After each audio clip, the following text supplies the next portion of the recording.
आप सभी को जय मसीह की। आपका स्वागत है हमारे चैनल बाइबल के वचन पर। आज के वीडियो में हम लूका रचित सुसमाचार 1 अध्याय उसका 41 से 80 पद तक पढ़ेंगे। यहाँ पर इस प्रकार लिखा है, ज्यों ही इलिशिबा ने मरियम का नमस्कार सुना, त्यों ही बच्चा उसके पेट में उछला और इलिशिबा पवित्र आत्मा से परिपूर्ण हो गई और उसने बड़े शब्द से पुकार कर कहा, तू स्त्रियों में धन है और तेरे पेट का फल धन्य है। यह अनुग्रह मुझे कहाँ से हुआ कि मेरे प्रभु की माता मेरे पास आई। देख, ज्यों ही तेरे नमस्कार का शब्द मेरे कानों में पड़ा, त्यों ही बच्चा पेट में आनंद से उछल पड़ा।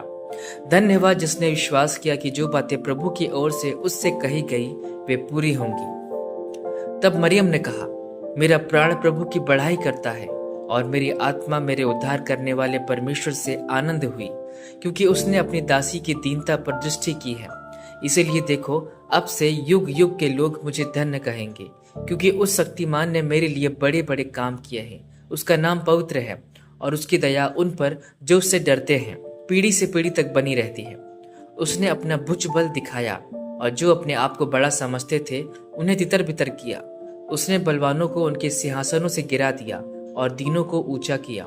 उसने भूखों को अच्छी वस्तुओं से तृप्त किया और धनवानों को छूछे हाथ निकाल दिया। उसने अपने सेवक इजराइल को संभाल लिया कि अपनी उस दया को स्मरण करे जो अब्राहम और उसके वंश पर सदा रहेगी, जैसा उसने हमारे बाप दादों से कहा था। मरियम लगभग 3 महीने उसके साथ रहकर अपने घर लौट गई। तब इलिशिबा के प्रसव का समय पूरा हुआ और उसने पुत्र को जन्म दिया।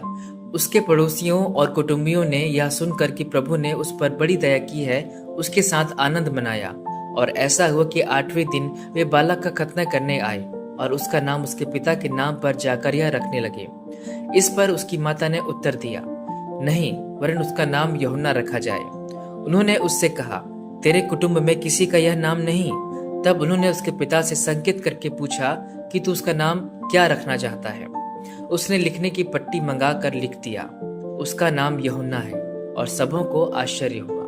तब उसका मुंह और जीभ तुरंत खुल गया और वह बोलने और परमेश्वर का धन्यवाद करने लगा। उसके आसपास के सब रहने वालों पर भय छा गया और उन सब बातों की चर्चा यहूदिया के सारे पहाड़ी देश में फैल गई। और सब सुनने वालों ने अपने अपने मन में विचार करके कहा, यह बालक कैसा होगा, क्योंकि प्रभु का हाथ उसके साथ था। उसका पिता जाकर यह पवित्र आत्मा से परिपूर्ण हो गया और भविष्यवाणी करने लगा, प्रभु इजराइल का परमेश्वर धन्य हो, क्योंकि उसने अपने लोगों पर दृष्टि की और उनका छुटकारा किया है और अपने सेवक दाऊद के घराने में हमारे लिए उद्धार का सींग निकाला, जैसा उसने अपने पवित्र भविष्यवक्ताओं के द्वारा जो जगत के आदि से होते आए हैं कहा था, अर्थात हमारे शत्रुओं से और हमारे सब बैरियों के हाथ से हमारा उद्धार किया है, कि हमारे बाप दादों पर दया करके अपनी पवित्र वाचा का स्मरण करे और वह शपथ जो उसने हमारे पिता अब्राहम से खाई थी कि वह हमें यह देगा कि हम अपने शत्रुओं के हाथ से छूटकर उसके सामने पवित्रता और धार्मिकता से जीवन भर निडर रहकर उसकी सेवा करते रहें। और तू हे बालक परम प्रधान का भविष्यवक्ता कहलाएगा, क्योंकि तू प्रभु का मार्ग तैयार करने के लिए उसके आगे आगे चलेगा, कि उसके लोगों को उद्धार का ज्ञान दे जो उनके पापों की क्षमा से प्राप्त होता है। यह हमारे परमेश्वर की उसी बड़ी करुणा से होगा जिसके कारण ऊपर से हम पर भोर का प्रकाश उदय होगा, कि अंधकार और मृत्यु की छाया में बैठने वालों को ज्योति दे और हमारे पावों को कुशल के मार्ग में सीधे चलाए। और वह बालक बढ़ता और आत्मा में बलवंत होता गया और इजराइल पर प्रकट होने के दिन तक जंगलों में रहा। परमेश्वर अपने वचन के पढ़े जाने और सुने जाने पर हम सभी को आशीष दे। आमीन।